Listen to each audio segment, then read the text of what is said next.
جی آج ہم lecture start کریں گے سوال جواب کا سلسلہ. آج ہمارے جو ہیں وہ دو نوجوان جو ہیں آئے ہیں اور انہوں نے کچھ سوالات پوچھنے ہیں، تو وہ اپنا تعارف بھی بتائیں گے اور اس کے بعد پھر ہم ان کا سوال لیں گے. تو آپ کا پورا نام؟ السلام علیکم، میرا نام پرتوین قاسم ہے. میں نے LLB کیا ہوا ہے اور میں LLM کر رہی ہوں. جی میرا نام محمد علی تنویر ہے اور میں نے LLB کیا ہوا ہے اور ریسنٹلی میں LLM کر رہا ہوں. اور قرۃ اللہ آپ بتائیں اپنا سوال کیا تھا؟ سر میرا کویشچن یہ تھا، فیملی لاء سے ریلیٹڈ ہے. اگر میاں اور بیوی دونوں کی شادی ہو جاتی ہے سیپریٹلی، دونوں ہائی کورٹ میں یا فیملی کورٹ میں کسٹڈی سے ریلیٹڈ کیس کر دیتے ہیں، تو بچوں کی کسٹڈی کس کے پاس ہے؟ پہلے تو دیکھنا ہے کہ وہ جو بچے ہیں وہ بچہ ہے یا بچی ہے؟ بچی ہے. بچی ہے. اچھا، اب آپ دیکھیں، آپ کے سوال کے مطابق دونوں میاں بیوی کی شادی ہوئی اور اس میں سے ایک بچی پیدا ہوئی اور اب دونوں میں اختلافات ہو گئے. میاں نے بھی طلاق دے دی بیوی کو اور بیوی نے دوسری جگہ شادی کر لی. خاوند نے بھی جو ہے وہ جو ہے نا طلاق کے بعد دوسری شادی کر لی.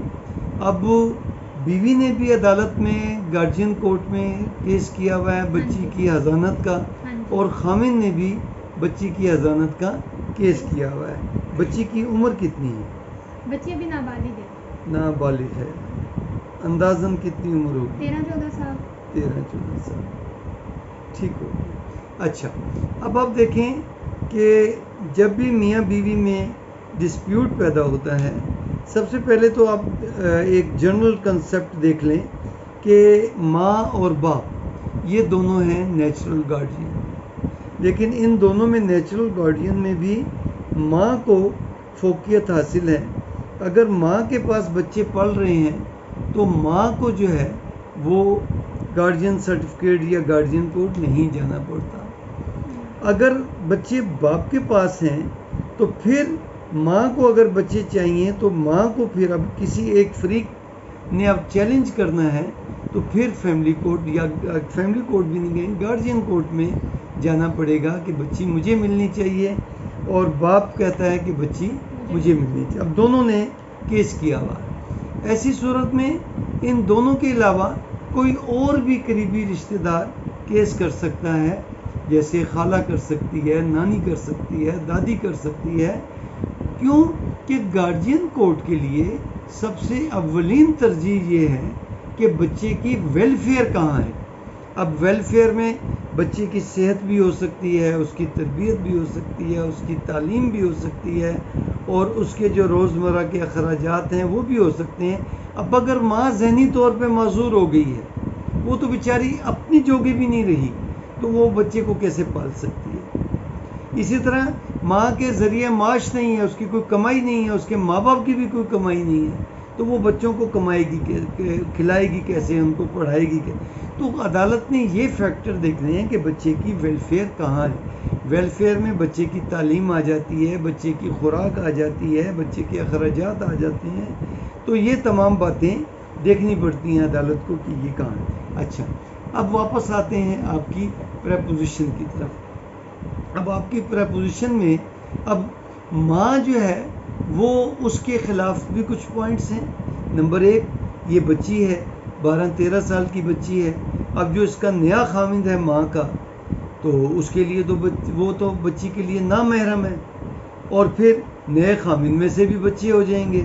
وہ تو اپنے بچوں کو لک آفٹر کرے گا، سوتیلی بیٹی کو کیوں لک آفٹر کرے گا. لیکن اب اگر باپ کی طرف آ جائیں تو باپ نے بھی دوسری شادی کر لی، تو وہ جو اس کی بیوی ہے وہ بھی اس بچی کے لیے سوتیلی ماں ہے.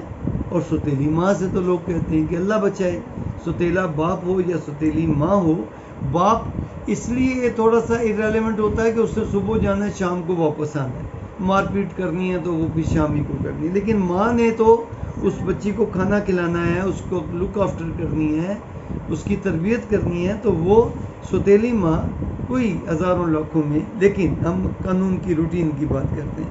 تو اب باپ بھی اس لحاظ سے ڈس انٹائٹل ہو گیا کہ اس نے دوسری شادی، لیکن لازمی نہیں کہ باپ ہو.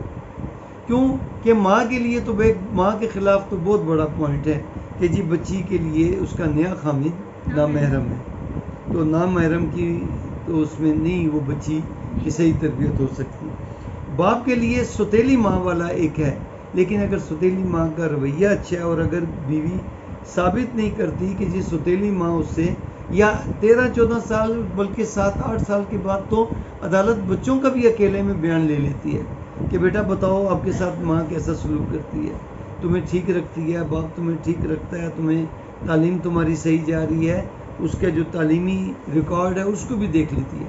اگر سوتیلی ماں بچوں کے ساتھ صحیح سلوک کر رہی ہے تو پھر عدالت باپ کو اس کی حضانت دے دیتی ہے. اگر عدالت سمجھتی ہے کہ نہیں پیو بھی اس قابل نہیں تو ماں بھی اس قابل نہیں، تو پھر اس کے بعد باری آ جائے گی نانی کی یا دادی کی، تو اس کے بعد پھر باری آ جائے گی کسی خالہ کی.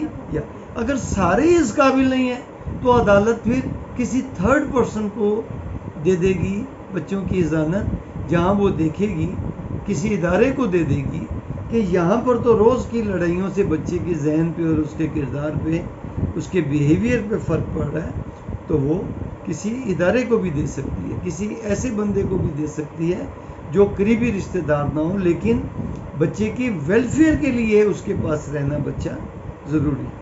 تو یہ تو ہے بچے کی گارجین. تو گارجین سے متعلق کوئی آپ کی اس تمام جواب سے کوئی وضاحت طلب؟ کلیئر ہو گیا. آپ کو ہمارا لیکچر کیسا لگا آپ ہمیں ضرور بتائیے گا، اور آپ کا بھی کچھ سوال ہو تو آپ ہمیں ضرور بھیجیے گا. آپ کا بہت بہت شکریہ.